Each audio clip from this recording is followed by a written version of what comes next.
अस्सलाम वालेकुम स्टूडेंट्स। आज का topic enzyme inhibitions. Enzyme inhibitions का मतलब है stop enzyme activity. Stop enzyme activity मतलब कि एंजाइम प्रॉपर वर्क कर रहा है, उसमें उसको आके कुछ इनहिबिटर्स जो हैं एंजाइम्स के फंक्शन को क्या कर दें, स्टॉप करवा दें, तो वो क्या कहलाते हैं, एंजाइम इनहिबिटर्स कहलाते हैं।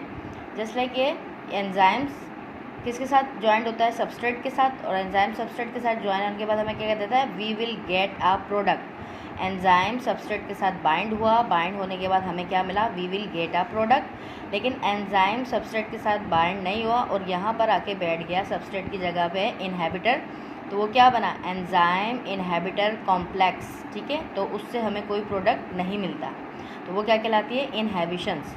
इनहिबिशंस मतलब stop enzyme activity. Sometimes enzyme does not work properly, decrease this enzyme activity।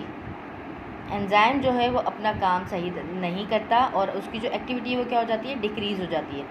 Enzyme production और enzyme activity is called enzyme inhibitions, और ये क्या कहलाती है, एंजाइम इनहिबिशंस कहलाती है। एंजाइम के काम को रोकना, ठीक है, वो एंजाइम इनहिबिशंस। अब इसी इनहिबिशंस की कुछ टाइप्स दी हुई हैं आपकी बुक में। Types of enzyme inhibitions, number 1 पे competitive inhibitions, non competitive inhibitions, uncompetitive inhibitions, ये 3 टाइप्स दी हुई हैं। Substances which decrease the activity of an enzyme are called inhibitors. Enzyme की एक्टिविटी को क्या कर दें, डिक्रीज़ करवा दें, वो क्या कहलाते हैं, इनहिबिटर्स कहलवाते हैं। ठीक है, नंबर 1 पे दिया हुआ है कॉम्पिटिटिव इनहिबिशंस। ठीक है, कॉम्पिटिटिव इनहिबिशंस क्या होती हैं, molecules which are very similar to the substrate. वो मॉलिक्यूल जो बिल्कुल नज़र आए किसकी तरह, सबस्ट्रेट की तरह।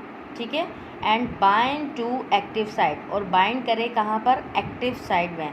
एंजाइम के एक्टिव साइट पे हमेशा क्या चीज़ बाइंड करती है, सबस्ट्रेट बाइंड करता है, लेकिन एक मॉलिक्यूल है जो कि उसकी साइट पर बैठना चाहता है, सबस्ट्रेट की साइट पर, यानी कि एक्टिव साइट पर, तो वो क्या कहलाता है, कॉम्पिटिटिव इनहिबिशंस कहलाता है, या कॉम्पिटिटिव इनहिबिटर्स कहलाएगा। ठीक है, नज़र कैसा आएगा, बिल्कुल सबस्ट्रेट की तरह, लेकिन सबस्ट्रेट नहीं होगा। एंजाइम के साथ सबस्ट्रेट अटैच होगा तो क्या बनेगा, प्रोडक्ट, लेकिन एंजाइम के साथ कॉम्पिटिटिव इनहिबिटर अटैच होगा तो प्रोडक्ट नहीं बनेगा। ठीक है, सेकंड पॉइंट इसमें लिखा हुआ है this molecules block active site. ये मॉलिक्यूल क्या करता है भाई, एक्टिव साइट को ब्लॉक कर देता है फॉर एक्चुअल सबस्ट्रेट। किसकी वजह से, एक्चुअल सबस्ट्रेट की वजह से। एग्जाम्पल क्या है, penicillin is a competitive inhibitor. Penicillin जो है वो क्या है, यहाँ पर कॉम्पिटिटिव इनहिबिटर से विच ब्लॉक द एंजाइम्स, वो एंजाइम्स को क्या कर देती है, ब्लॉक कर देती है। Which is responsible to construct bacteria cell wall, किस चीज़ के लिए रिस्पॉन्सिबल है, कि बैक्टीरियल सेल वॉल को वो बनने नहीं देती है। ठीक है, अब के ये देखें डायग्राम, एंजाइम है, एंजाइम के साथ एक बैठा हुआ है यहाँ पे सबस्ट्रेट, ये इसकी एक्टिव साइड है, और यहाँ पर क्या है, कॉम्पिटिटिव इनहिबिटर बैठा हुआ है जो कि बिल्कुल नज़र आ रहा है किसकी तरह, सबस्ट्रेट की तरह। ये कंपटीशन कर रहा है, मुकाबला कर रहा है किसके साथ, सबस्ट्रेट के साथ, कि या तो सबस्ट्रेट बैठ गया तो प्रोडक्ट बन जाएगा, लेकिन ये क्या करेगा, ये बैठने की कोशिश करेगा एक्टिव साइट पे। ठीक है, तो ये क्या कहलाते हैं, कॉम्पिटिटिव इनहिबिटर। यहाँ पे पेंसिलिन की तो एक लिखा हुआ है, penicillin is competitive inhibitor and inhibits an enzyme. Penicillin क्या है, कॉम्पिटिटिव इनहिबिटर्स है, और वो क्या करता है, एंजाइम को रोकता है उसका फंक्शन करने से। अब वो कौन सा एंजाइम है, ट्रांसपेप्टाइडेज। ट्रांसपेप्टाइडेज वो एंजाइम है that catalyse the last step in bacterial cell wall biosynthesis के दौरान, जो उसके लास्ट स्टेप में बैक्टीरिया की सेल वॉल बनाता है, कौन सा एंजाइम, ट्रांसपेप्टाइडेज, उसको बनने से रोकता है कौन, पेंसिलिन। तो ये क्या कहलाते हैं, कॉम्पिटिटिव इनहिबिटर। अब नॉन कॉम्पिटिटिव इनहिबिटर्स की बात करते हैं। कॉम्पिटिशन मतलब जो मुकाबला करते हैं, ठीक है, और नॉन कॉम्पिटिशन मतलब नॉन कॉम्पिटिटिव इनहिबिशंस क्या होती है, जो सामने मुकाबला नहीं कर सकते। एक वो लोग होते हैं भाई जो कि फेस टू फेस लड़ाई करते हैं, ठीक है, और एक कुछ वो लोग होते हैं जो बंदे के पीछे से बात करते हैं। उसी तरीके से ये भी वो कौन सा इनहिबिटर है, नॉन कॉम्पिटिटिव इनहिबिटर है। The non-competitive inhibitions is the type of inhibitions when a molecule binds with enzyme at any site except the active site. किसी भी एंजाइम की कहीं भी किसी भी साइट पर जाकर अटैच्ड हो जाते हैं ये मॉलिक्यूल्स, सिवाय एक्टिव साइट के। एक्टिव साइट पे नहीं बैठेगा, एक्टिव साइट पे बैठने वाला सिर्फ क्या होता है, एक्टिव साइट पे बैठने वाला सिर्फ कॉम्पिटिटिव इनहिबिटर होगा, ठीक है। और एक्टिव साइट के अलावा कहीं भी जाकर जो अटैच्ड होगा वो क्या कहलाएगा, नॉन कॉम्पिटिटिव इनहिबिटर कहलाएगा। अब देखें ये कैसा है, ये सबस्ट्रेट है, एंजाइम है और ये इसकी सेकेंड साइट है, ठीक है। एक्टिव साइट के ऊपर सबस्ट्रेट बैठता है, लेकिन ये नॉन कॉम्पिटिटिव जो है वो एक्टिव पे नहीं बैठेगा, इसकी दूसरी साइड से जाके बैठेगा। और ये क्या है, does not resemble substrate active site, ये बिल्कुल नहीं मिलता किसकी तरह, सबस्ट्रेट की तरह नहीं होता, ठीक है। इसकी जो शेप है वो चेंज होती है। ये NCI का मतलब नॉन कॉम्पिटिटिव इनहिबिटर है, ठीक है। अब ये इसकी दूसरी साइड पे बैठेगा और इस साइड को हम कहते हैं एलोस्टेरिक साइड। अब यहाँ देखें एंजाइम के साथ अगर ये नहीं बैठा, ठीक है, एक्टिव साइड पर, ये दूसरी साइड से इसके आसपास जाके मतलब जो है एंजाइम के रोकने के लिए, उसकी फंक्शन को रोकने के लिए, प्रोडक्ट ना बनने के लिए इसने क्या किया, दूसरी साइड से जाके इसमें बैठा एंजाइम में, तो उसने एंजाइम की शेप को क्या कर दिया, चेंज कर दिया। जब एंजाइम की शेप चेंज हो जाएगी तो उसमें सबस्ट्रेट नहीं बैठ पाएगा, तो वो क्या कहलाते हैं, non competitive inhibitor. The binding of the inhibitor to the allosteric site, वो क्या कहलाती है, उसकी सेकंड साइड एलोस्टेरिक साइड कहलाती है। Cause a conformational change to the enzyme active site, इससे क्या होगा कि इससे एक्टिव साइट की जो शेप है वो बिल्कुल क्या हो जाएगी, चेंज हो जाएगी। This molecules are called non competitive inhibitors, इस मॉलिक्यूल को क्या कहते हैं, नॉन कॉम्पिटिटर इनहिबिटर्स कहते हैं। This binding site which are away from active site are called allosteric site, जो दूसरी तरफ मौजूद होगी साइड, बिल्कुल अवे होगी यहाँ पे एक्टिव साइड के, तो वो कौन सी साइड कहला रही है, एलोस्टेरिक साइड कहलाएगी। Feedback inhibitions is the example of reversible non competitive enzyme inhibitions, ठीक है। ये फीडबैक इनहिबिशंस भी जो है ना वो किसकी एग्जाम्पल है, रिवर्सिबल है, नॉन कॉम्पिटिटिव इनहिबिशंस के। अच्छा जी, अब बात करते हैं अनकॉम्पिटिटिव इनहिबिशंस की। थर्ड इसकी टाइप है एंजाइम इनहिबिशंस की अनकॉम्पिटिटिव। भाई एक नॉन हो गई कि जो बिल्कुल सबस्ट्रेट की तरह नहीं दिखने वाला, ठीक है, एक हो गई कॉम्पिटिटिव जो कि बिल्कुल सबस्ट्रेट की तरह दिखने वाला लेकिन वो सबस्ट्रेट के साथ मुकाबला कर रहा है, और एक हो गई अनकॉम्पिटिटिव। अब अनकॉम्पिटिटिव क्या है, it is also known as anti competitive inhibitions. ये क्या है भाई, ये भी एंटी कॉम्पिटिटिव इनहिबिशंस है। वो कहते हैं ना कि जिसको खेलने नहीं देते थे लेकिन क्या करते हैं, वो खेल बिगाड़ते ज़रूर हैं, तो ये भी क्या करता है, एंजाइम के प्रोडक्ट को बिगाड़ने का काम करता है, उसकी प्रोडक्ट बनने नहीं देता। Bind only to the complex format between the enzyme and the substrate, enzyme substrate complex, ठीक है।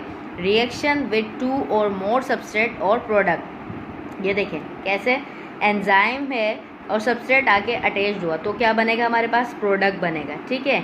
एंजाइम सबस्ट्रेट इनहिबिटर हो गया, तो अनकॉम्पिटिटिव इनहिबिशंस ने क्या किया, ये मॉलिक्यूल यहाँ पर आकर बैठ गया, किस साइड पे, जहाँ पे सबस्ट्रेट बैठा एक्टिव साइड पे, ये उसके ऊपर आके एंजाइम के ऊपर आके बैठ गया। इसने क्या किया, इसने सबस्ट्रेट को एंजाइम से अलग होने नहीं दिया। जब सबस्ट्रेट एंजाइम से अलग होगा तब जाके बनेगा प्रोडक्ट, ठीक है।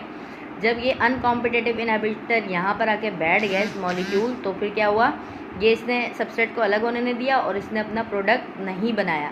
तो इसकी में क्या लिखा है, uncompetitive inhibitions bind to enzyme substrate complex to stop enzyme from reacting with substrate to form product. तो फिर उसने क्या नहीं बनाया भाई, प्रोडक्ट नहीं बन सका। नेक्स्ट आपका जो टॉपिक है वो है significance of enzyme inhibitions. Significance of enzyme inhibitions क्या मतलब हुआ इसका, अगर एंजाइम, ठीक है, अगर एंजाइम अपनी एक्टिविटी को रोक देते हैं तो उसका क्या फ़ायदा है। याद रखिएगा कि एंजाइम जो है ना वो एक्टिविटी को रोकने वाले इनहिबिटर्स भी होते हैं, ठीक है। काफ़ी सारे हमारे अंदर रिएक्शंस कंट्रोल किए जा सकते हैं इस सिग्निफिकेंस से, यानी कि फ़ायदा भी है, इन इनहिबिशंस का जो है वो क्या है, फ़ायदा भी है। Major control mechanism of biological system specially inhibition secure by small molecules, ठीक है। इन स्मॉल मॉलिक्यूल्स से जो है वो क्या कर सकते हैं, वो हमारी बॉडी के अंदर या हमारे रिएक्शंस को कंट्रोल किए जा सकते हैं स्मॉल मॉलिक्यूल से, ठीक है। मेटाबॉलिक फर्स्ट इसमें क्या है, used a strategy for drug discovery. क्या हो रहा है भाई, ड्रग डिस्कवरी, यानी कि इनहेबिटर्स की वजह से ड्रग जो डिस्कवर की गई है ना, वो इनहेबिटर्स की वजह से ही जो है वो ड्रग डिस्कवर हुई हैं। सबसे पहले हम एंटीबायोटिक का जिक्र करते हैं। एंटीबायोटिक में सबसे पहले हम जिक्र करते हैं किसका, पेनिसिलिन का। ये पेनिसिलिन एक फंजाई से मिला था। ये पेनिसिलिन जो है वो कहाँ से मिला था, हमें फंजाई से मिला था। उसका नाम था पेनिसिलियम नोटेटम। ये जो फंजाई थी ना पेनिसिलिन, ये बैक्टीरिया की ग्रोथ को रोक रहे थे, ठीक है। अभी इससे पहले हम कॉम्पिटिटिव में पढ़ के आए थे कि हमें जो कॉम्पिटिटिव इनहिबिशन से पेनिसिलिन वो क्या करते हैं, बैक्टीरिया की ग्रोथ को रोकते हैं, ठीक है। उसके बाद क्या है, metabolic pathway example identify substrate and condition critical for catalysis. अब ये किस तरीके से रोकते हैं, मेटाबॉलिक पाथवे से भी। मेटाबॉलिक पाथवे क्या है, metabolic pathway series of reaction, वही कैटाबॉलिक एनाबॉलिक, ये क्या है, सीरीज ऑफ रिएक्शन को कंट्रोल करते हैं। मेटाबॉलिक से पता चलता है कौन से सबस्ट्रेट और कंडीशन क्रिटिकल हो सकती है कैटालाइसिस के लिए, ठीक है। मेटाबॉलिक से क्या पता चलता है कि कौन सी सबस्ट्रेट और कंडीशंस जो हैं वो क्रिटिकल हो सकती है किसके लिए, कैटालाइसिस के लिए, ठीक है। अच्छा, इसमें थर्ड क्या है, use to various level of disease propel the growth of inhibitors, ठीक है। क्या मतलब, वो बीमारी के लिए भी यूज़ करते हैं इन इनहिबिटर्स को, जैसे कि कीमोथेरेपी की करवाई जा रही है। अच्छा जी, ये था सिग्निफिकेंस। नेक्स्ट जो हमारा टॉपिक वो क्या है, फीडबैक इनहिबिशंस। फीडबैक इनहिबिशंस आपकी बुक का next topic. The activity of almost every enzyme in a cell is regulated by feedback inhibitions. हमारी बॉडी खुद से कॉज करती है इनहिबिशंस को। तमाम सेल्स में रिएक्शन हो रहे होते हैं तो उसमें चेक होगा ना भाई, फीडबैक इनहिबिशंस चेक करेगा उसको। किसके ज़रिए होते हैं वो, फीडबैक इनहिबिशन के ज़रिए चेक एंड बैलेंस होता है। हमारी बॉडी जो है खुद कॉज करती है इनहिबिशंस को कि कहाँ पर रिएक्शन को होना है, किस जगह एंजाइम अपना प्रॉपर फंक्शन कर रहे हैं, कहाँ पे एंजाइम एक्स्ट्रा प्रोडक्ट बना रहे हैं, कहाँ पे एंजाइम के प्रोडक्ट को क्या करवाना है, स्टॉप करवाना है। तो ये एक चीज़ क्या कहलाती है, फीडबैक इनहिबिशंस कहलाती है। Types of biological control mechanism, the activity of an enzyme is inhibited by its own product, ठीक है, बाय इट्स ओन प्रोडक्ट। अगर एंजाइम का काम नहीं चाहिए तो फीडबैक को अपनाया जाता है, ठीक।